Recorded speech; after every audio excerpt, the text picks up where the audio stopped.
1 Timothy chapter 4 verse 1, St. Paul tells us to be on our guard, be vigilant always. Mga tatay nga nito ni karon, be vigilant always. Kaya naman ang unang tirahon sa demonyo ang tatay.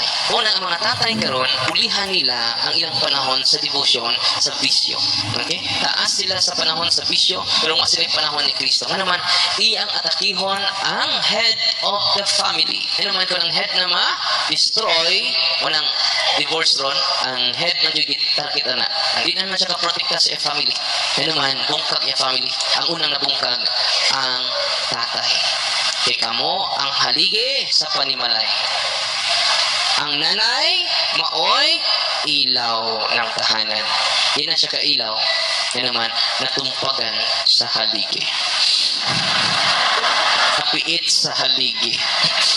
Stricto pas tanang nangamatay ang haligi. Wala nga, be on God.